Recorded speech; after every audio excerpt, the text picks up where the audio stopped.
If you have credit card debt, you cannot afford a Netflix subscription. And it's not because it costs $15 a month. It's because it's costing you. How do you think about the subject of personal finance and money?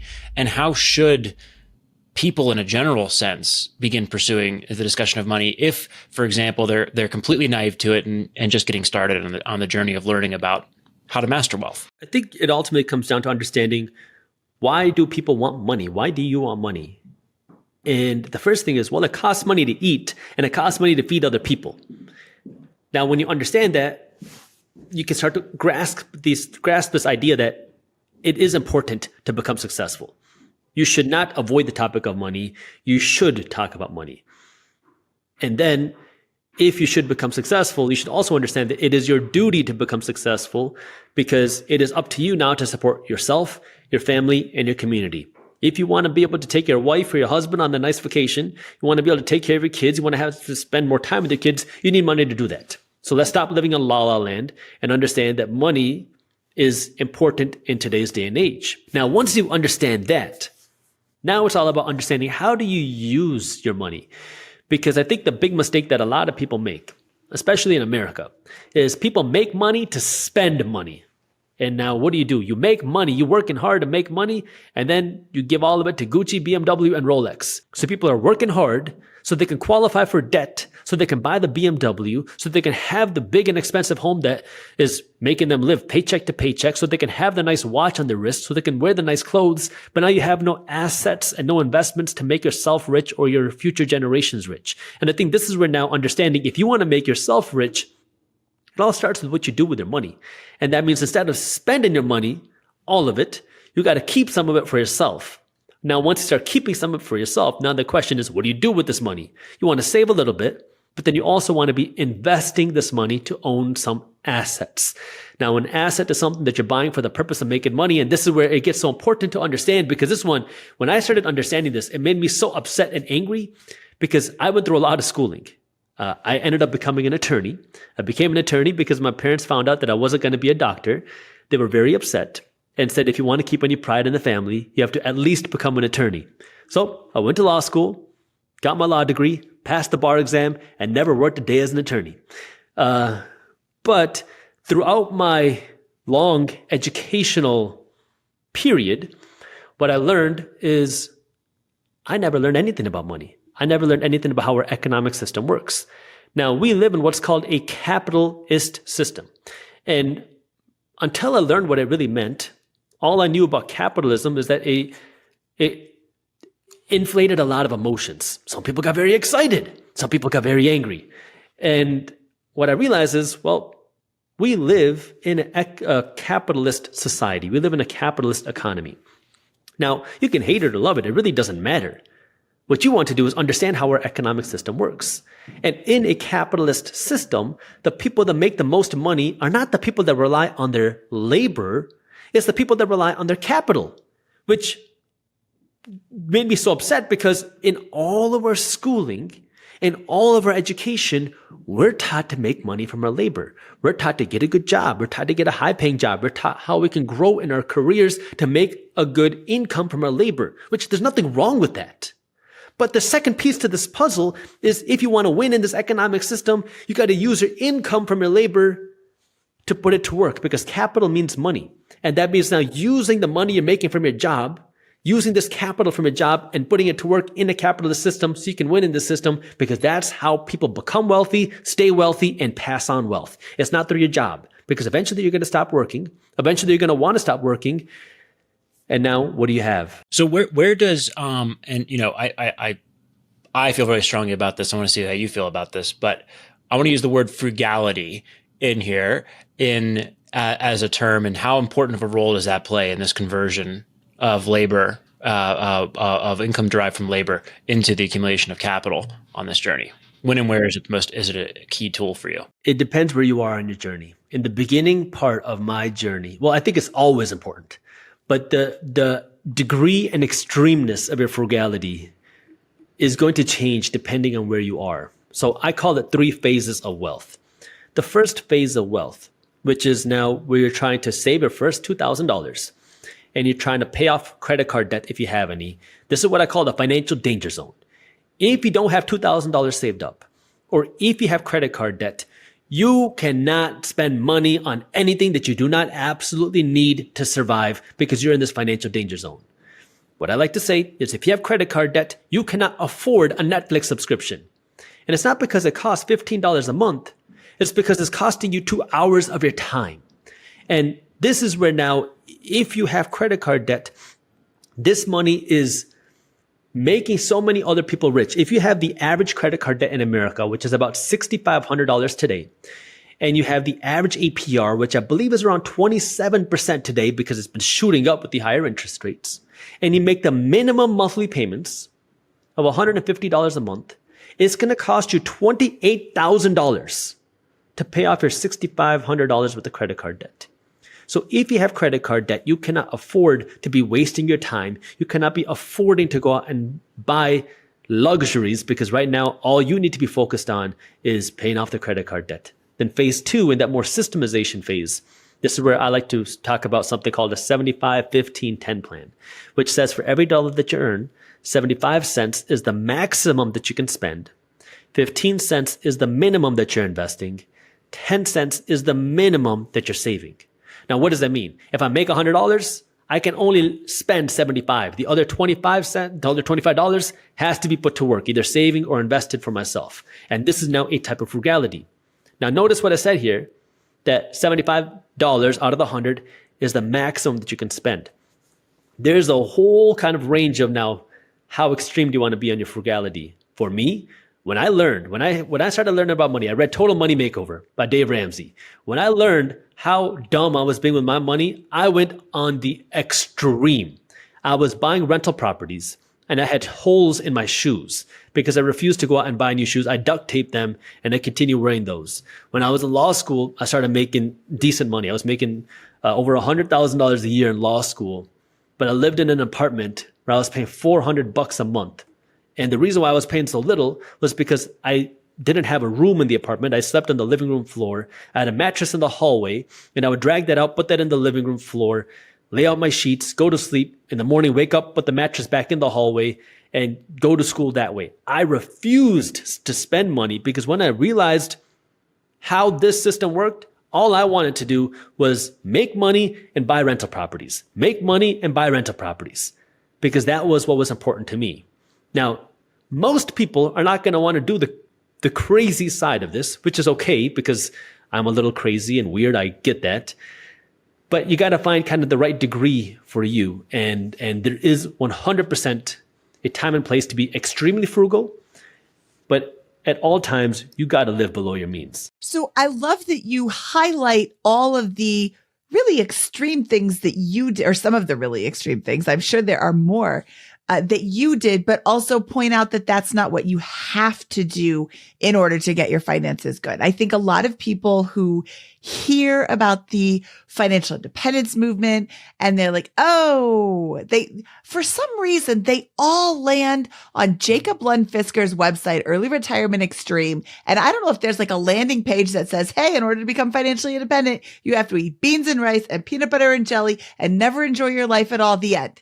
Because that is the mindset that people have, or the opinion that people have about this concept of getting your finances in order. But what you just said, you broke down the dollar, 75 cents is the most that you can spend. 15 cents is the least that you should be investing, and 10% is the least that you should be saving. Most, that there's a lot of wiggle room in there. And that doesn't mean that you have to have a 50% savings rate. You will get to financial independence faster if you do have a 50% savings rate, but it's not like it's either 50% or you're never going to hit it. You have to eat beans and rice or you are never going to be financially independent. There's so many different nuances. It really ultimately, personal finance is personal. The way you want to do it, it really depends on you. Your life goals are different than mine. I went through my own crazy story, right? And I went through my own journey, which is my journey. I'm not telling anybody. Look, I drove a $500 car to get to the office today. My car does not have a bumper on it.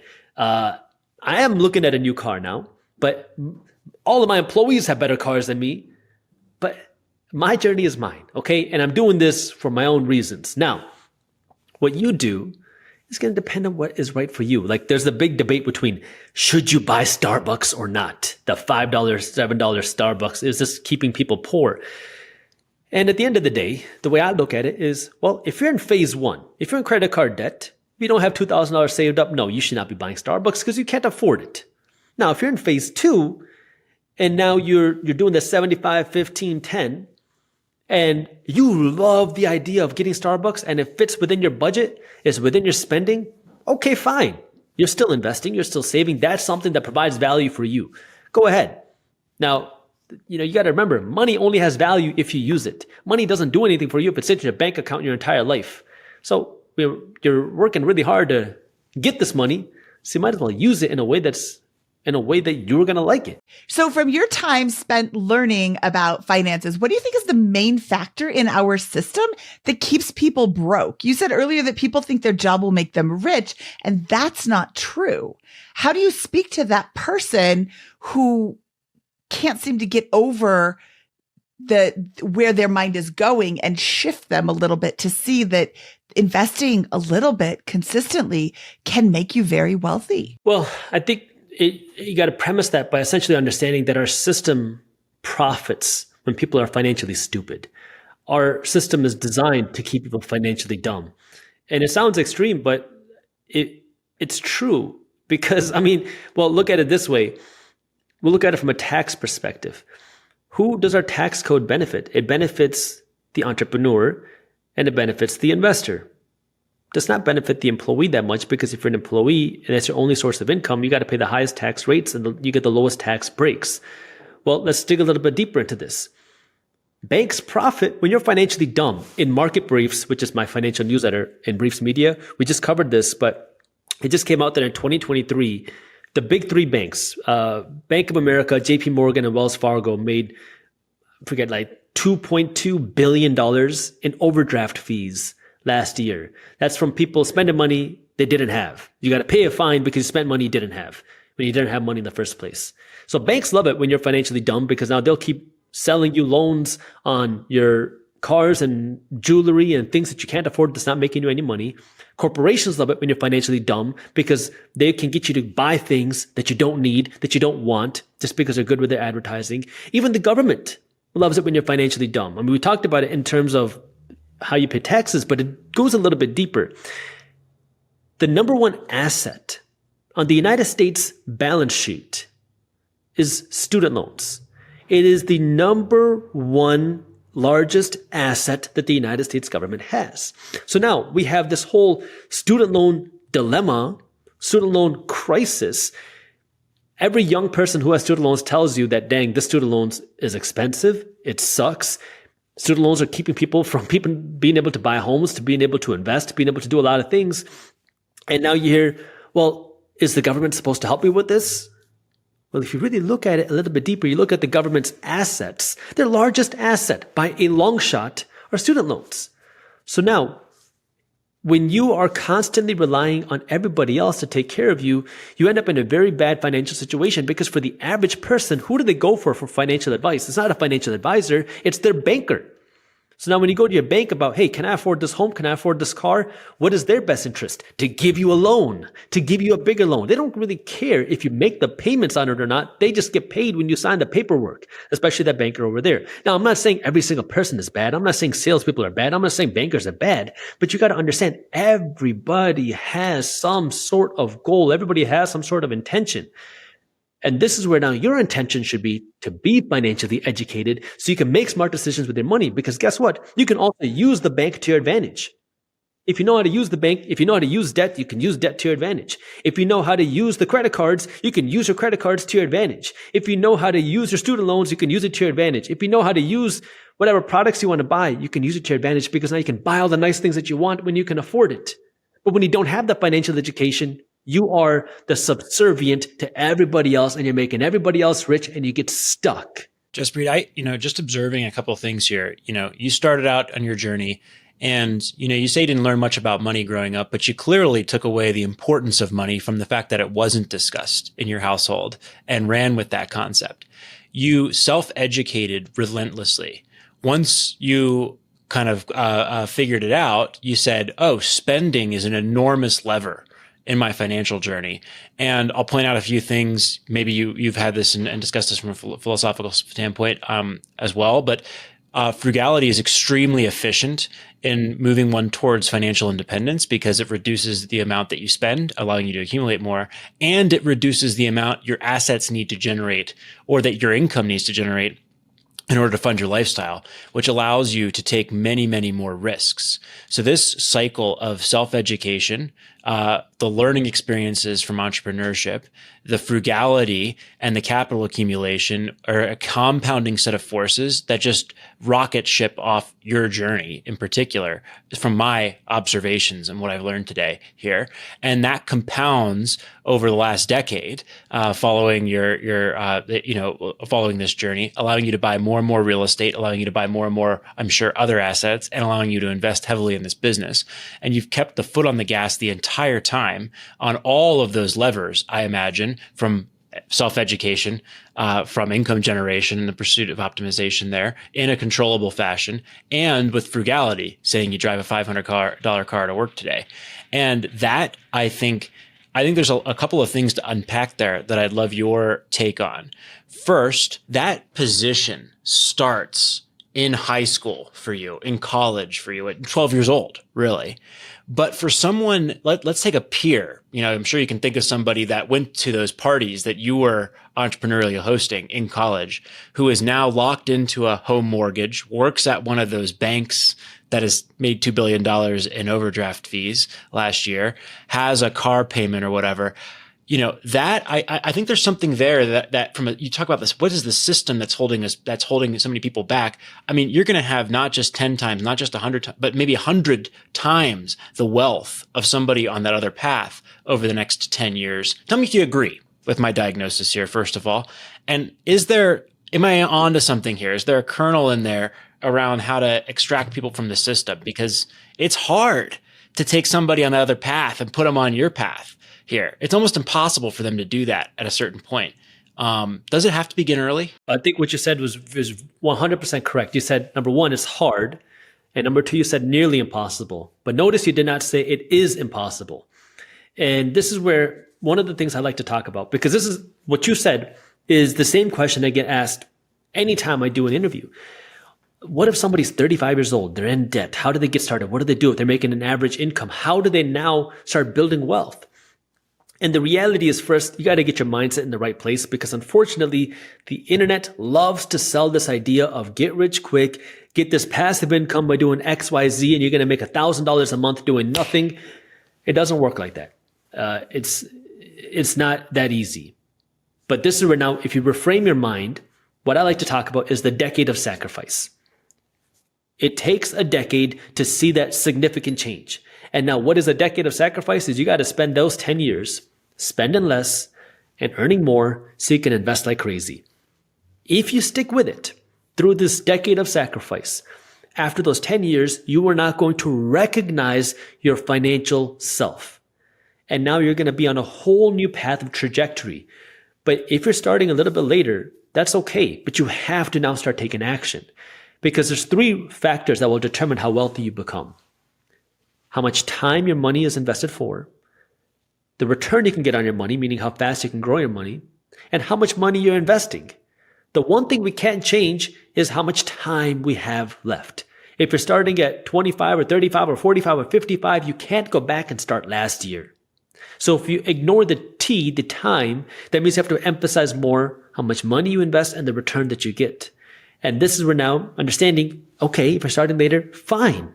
But now it's time to make up for lost time, and you got to go through the decade of sacrifice. Everybody's got to go through the decade of sacrifice. I completely agree. I'm going to use that for the rest of my life, the decade of sacrifice. That is a fantastic point there. And absolutely, that's it, is that decade of sacrifice. And I just want to point out, for middle class America, that decade of sacrifice means if you actually want to get on the other side of this train and get to financial freedom and have that decade of sacrifice, you're probably going to have to sell the home.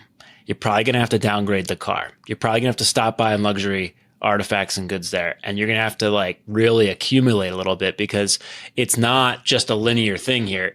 You have to be beating inflation the entire way through that journey, the entire time. And you have to go pretty big in those first couple of years. And I love it. And I think that's why that I think is a better diagnosis of why the system is so skewed, is because some people are doing that and some people aren't. I would even posit to some degree. Now, that's not true for everyone, but that is true for why from people who start off in the same middle class standpoint, the same people you graduated college with, some people will become very, very wealthy and some will be stuck in the middle class trap. It does not explain the poverty dynamic there, but I think that's the K here. And I wonder, I think it's an interesting dynamic and what's fair and unfair in that context from a system perspective. Yeah, and I think it really you have to define that decade of sacrifice, because what a lot of people will say is, dude, I've been working really hard for 20 years, but I have no wealth. But I think the question is now the intentionality of what you're doing during that decade of sacrifice. Because for a lot of people now, you're working hard, but if you're not intentionally using your money and investing your money and allocating your money, that hard work is being put to all the wrong places. So now when we talk about this decade of sacrifice, it has to be with the intention to buy more assets, to invest more money, whether the market's up, whether the market's down. It's just this decade of trying to accumulate as many assets as possible. Not the watches, not the clothes, not the vacations. I completely agree. And, Mindy and I were just chatting here. She had holes in her shoes a while back while she was saving up to buy real estate. I also had the same thing. I would get on my bicycle, bike to work, bike 5 miles to rugby practice where all the other guys drove, bike back to my duplex house hack so I could save more money to buy more real estate in the first part of the journey. And I talked to some guys at a real estate meetup the other day and they're like, house hacking no longer works. I'm like, well, walk me through it. Like, I want to buy this like 4-bed, 2-bath house in this nice area and have it cash flow. Well, with my roommates. I'm like, that was not what I was doing. I was living in up and coming, if you want to call it that, area of town with a tiny little duplex, 700 square feet on each side with no air conditioning, none of the stuff there. Like that is what you have to be doing there while also working very hard full time at work. And I think that's what you mean by the decade of sacrifice. You're working 60, 70-hour weeks while living in the nice home and driving the nice car is not the decade of sacrifice. That's what everybody in the middle class is doing. And that's why they're not getting ahead and on this other side of accumulating. And I'll also say after tax investments. I have no doubt that your portfolio is comprised mostly of after tax investments in real estate, stocks, bonds, and your business, not primarily in your 401k and tax advantaged accounts. Is that right? I don't have a 401k or an IRA. Everything is after tax accounts. Is that going to offend people? Why is that? I'm not a fan of those accounts. Just for me personally, I don't like the idea of, number one, giving up the control. I don't like the limitations on things like a 401k. And number three, I think I personally can get better tax benefits through investing my money in real estate myself without using an IRA. Now, I'm not 100% against them. I think they're right for the right people. But for me, they don't add much value. And so now, and also we'll talk a little theory here as well. If we're talking pre-tax versus post-tax, if I'm investing pre-tax dollars right now, I'm going to have to pay those taxes at some point. And so now when I'm 35 years from now, or 30 years from now, when I start pulling this money out, where is the tax code going to be? And the argument that a lot of people make is, well, when I'm 65 years old, I'm going to have no income, so my tax rates are going to be lower. Why in the world would you want to have no income when you're 65 years old? My goal is to increase my income year after year after year. And so now if I'm working to increase my income, I'm hopefully going to be in the higher end of the tax bracket. But then the second issue is, where the heck is the tax code going to be? Because what we know is that the government is spending a lot of money and the government has a lot of debt. How does the government pay back their debt? Well, they're going to need taxes. And the government is clearly not making enough money from taxes. So you can make an argument that tax rates are going to go up. And you can make a very strong argument, but I'm not going to go into that. But, if tax rates have to go up, I'm bearing that burden of the risk. Why would I want to do that? So for me, if I was going to invest in something like that, I would prefer to do a Roth But I don't do either because for me, I like to just invest my money into my own places, all after tax for my own control and to own it and use it however I want. I agree completely with your diagnosis, and that's why I invest in entirely after-tax assets and a Roth 401k for those reasons instead of a 401k that is pre-tax, because I believe exactly that. Why am I doing this? Why am I doing the decade of sacrifice, as you put it, in order to not have any income in retirement? I'm doing the decade of sacrifice because that is going to swell for the next 30 years and produce so much income in retirement that I'm still going to be in the higher tax brackets at that point in time. And that's why we do it, I think, here. Jaspreet, this has been fantastic. Thank you so much for joining us today. Where can people find out more about you? Well, thank you guys. This was an amazing conversation. I have a ton of content on the internet, Minority Mindset, on YouTube, Minority Mindset. And you can also check out my company, Briefs Media. We have a free newsletter called Market Briefs, where we cover what's happening in the financial markets every day. We publish Market Briefs 6 days a week, and it covers things like the economy, housing market, stocks, crypto, global economy. You can go to briefs.co/market. And yeah, anywhere else on the internet. Awesome. Well, thank you for the wonderful conversation. Really enjoyed it. And best of luck. Thank you for your support, guys. You guys are doing an amazing job. Thank you for the conversation, Jaspreet.